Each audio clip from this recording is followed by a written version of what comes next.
What's going on, guys? This is Mikeinoid, and today we are going to talk about the current and unfortunate trends of gaming.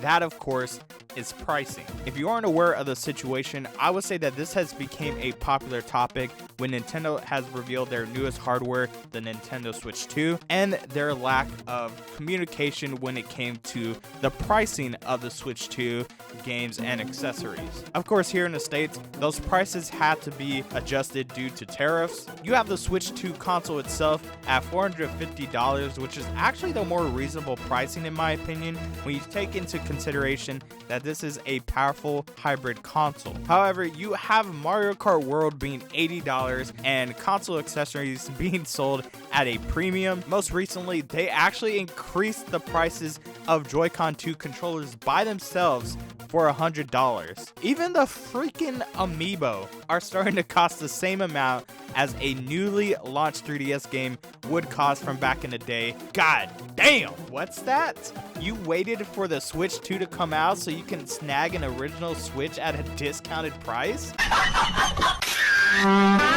Even Microsoft had the brilliant and strategic idea to increase the prices of their consoles that everyone wants so badly to play the hundreds of exclusives that they offer. We see that Xbox Series S systems have gone up by $80, and then Xbox Series X systems have gone up by $100, except the 2TB Galaxy model, which went up by $130. This is such a weird decision because no one was really buying an Xbox at regular price to begin with. So I don't know what makes them think they're going to sell these consoles at these prices, but hey, you do you, Microsoft. And hey, I already have my Xbox Series X, and I enjoy playing both new games and older titles on it, and I like the fact that I didn't have to pay $60 for it. I think the real issue is that Microsoft also announced that their games are transitioning to $80. So this $80 game trend did start with Nintendo. Now Xbox is going to be doing it. I'm pretty sure that we'll also see the price increase in PlayStation games as well. As of the time I'm making this video, that hasn't been officially said, or even a price increase in PlayStation 5 systems.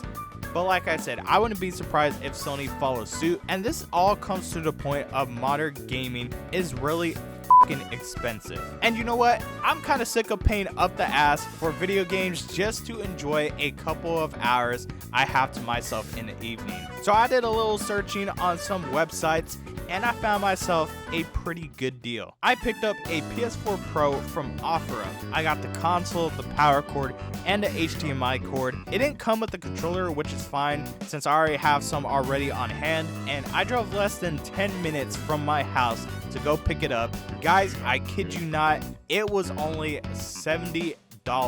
I paid $10 less than Mario Kart World for a home console with the capability to play games in 4K 60 frames per second. That's absolutely incredible. Honestly, a deal like that sounds too good to be true, but the console booted up just fine, and I was able to factory reset the same night I got it. This PS4 Pro definitely has seen better days. It was a bit dusty, as you can see in the picture, so I cleaned that up, and it may look like dust on the front, but I've cleaned over this a couple of times. I just think it's just scuffed up, so there's not much more we can do. But other than that, it doesn't look too bad, and it runs like normal, so I really can't complain for spending over $70 on it. And since I saved some money, I actually decided to purchase something that will make the PS4 Pro run even better, and that's a SATA solid state drive. This is the Samsung 870 EVO internal SSD that I ordered off from Amazon. I chose the 2TB one,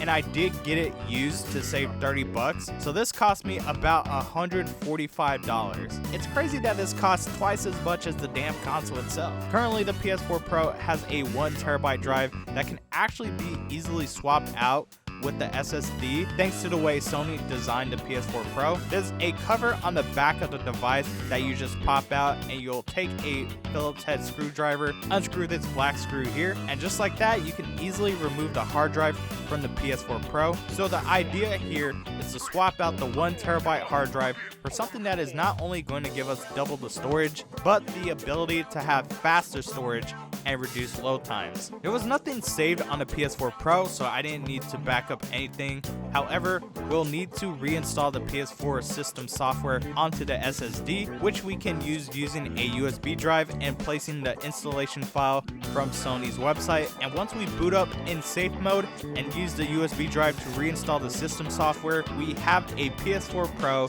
that is ready to go. So the whole purpose of showing off this PS4 Pro is to show that gaming and even game collecting in 2025 can still be accessible and, more importantly, affordable. Last generation PlayStation and Xbox consoles are pretty cheap right now, and you can build up a high quality collection of games. And if you decide to go for a PS4 Pro or a Xbox One X, you'll have access to 4K native resolution and 60 frames per second. And if you flip over a PS4 game, you might even see that it is PS4 Pro enhanced, so you're guaranteed some good quality gaming. The first game I tried out on the PS4 Pro was Knack. The first time I played it was at a Best Buy kiosk when the game first came out, and ever since I always wanted to play it again, and that was on a base PS4 from 2013. Thanks to the PS4 Pro, I can easily load into levels in an instant. I bought Knack for $13, which is actually a little overpriced. You can probably find it for a couple dollars cheaper, but still nothing crazy that hurts the wallet. And you know what? If Knack isn't your type of game, I got news for you. The PS4 has a massive library of games to choose from, and I guarantee you can find something to play, even for super cheap. This may be an obvious answer for some, but playing games from a generation or two ago is one of the best moves you can be doing to enjoy gaming on a budget. I'm sure whoever sold this PS4 Pro assumed that no one wanted yesterday's hardware, since the hardware of today is on everyone's mind, and sold this gem for super cheap. Last time I checked, there aren't any expiration dates on games. You can still play games that are 10 years old and still have fun. And with the PS4 Pro with a SSD upgrade, games are gonna both run and look great.